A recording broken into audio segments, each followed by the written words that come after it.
Welcome to this video on the Tiger Tank. My name is Bruce Oliver Newsome, and these are the lectures on the Tiger Tank. And in this lecture, we're going to look at why American intelligence failed to predict the Tiger Tank.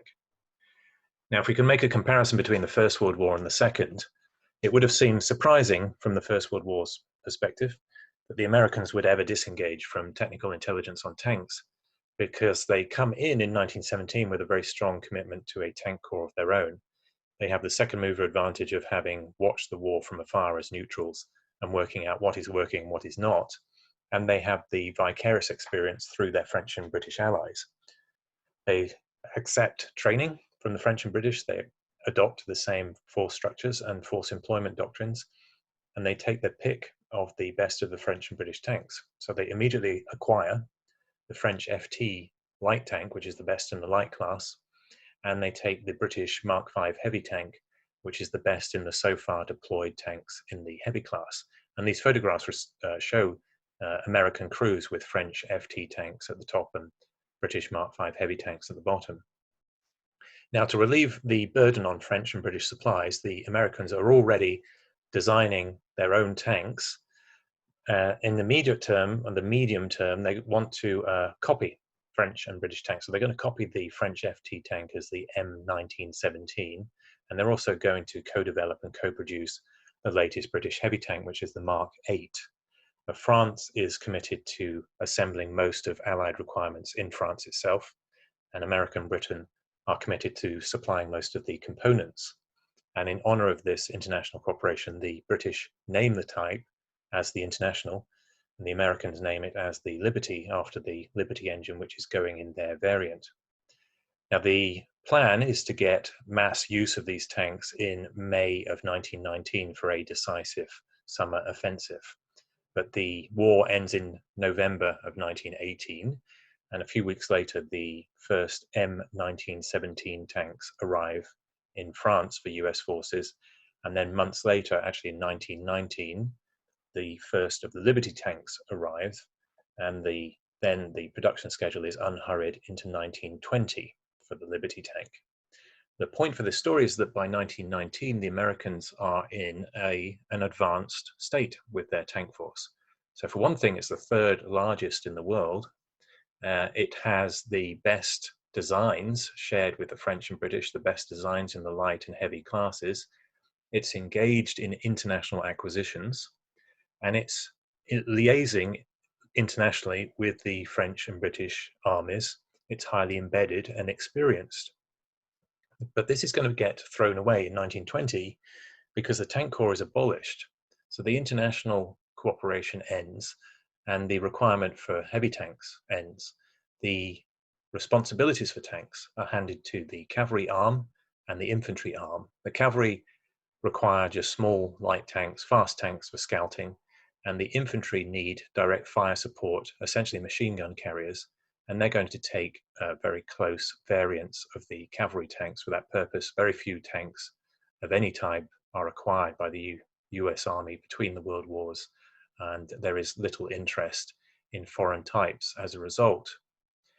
Now, also, the United States is disengaging from its European commitments. Now, at the end of the war, the US joins the Allies in the occupation of the Rhineland. The Americans actually send a force to occupy the city of Koblenz.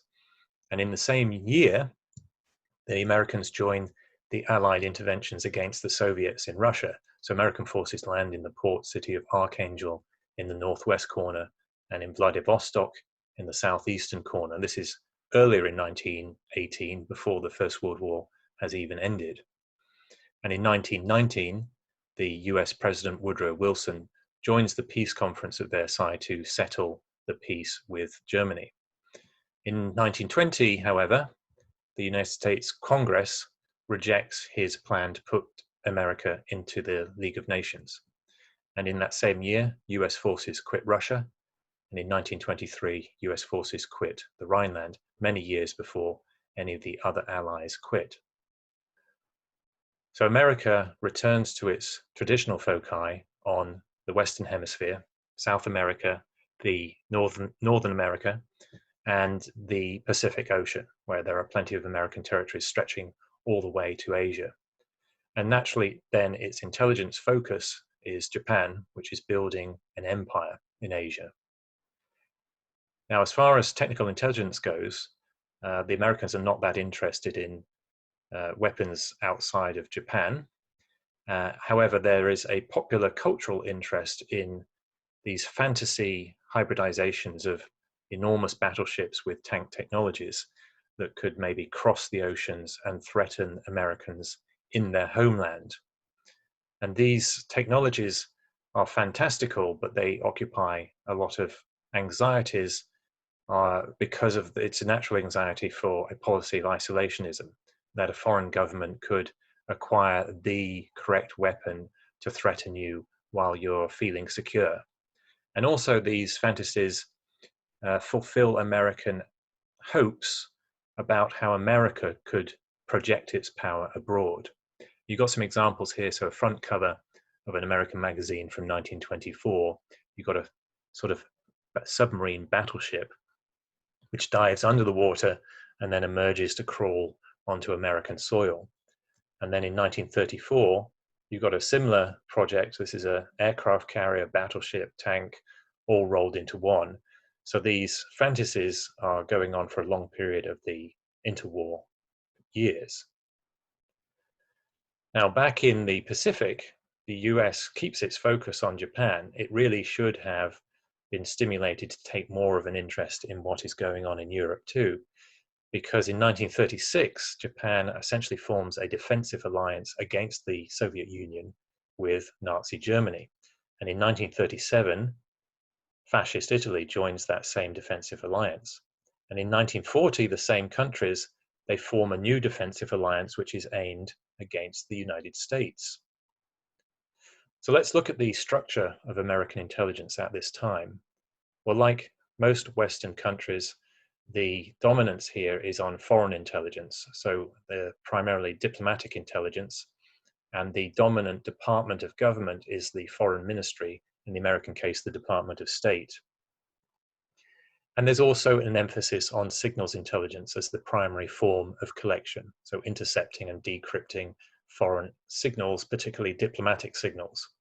And the Department of State has its own department for signals intelligence, and interestingly, it is named MI8, the same legacy as the British, where civilian departments for intelligence retain the military intelligence abbreviation as a legacy of the dominance of military intelligence in national intelligence. Now that department closes in 1929, so that leaves the Navy to continue looking at Japan particularly with its own code and signal section.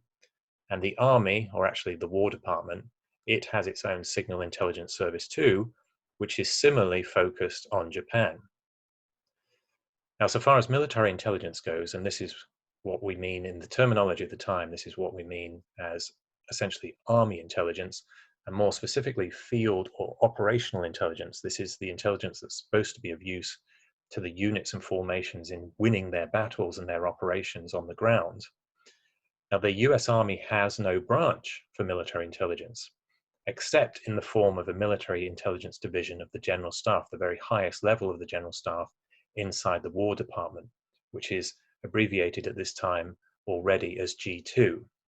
Now, there are G2s at lower echelon headquarters, even down to the units, but the occupants of these billets are not professional military intelligence officers. They're officers, staff officers who are rotating through that position for a short period of time.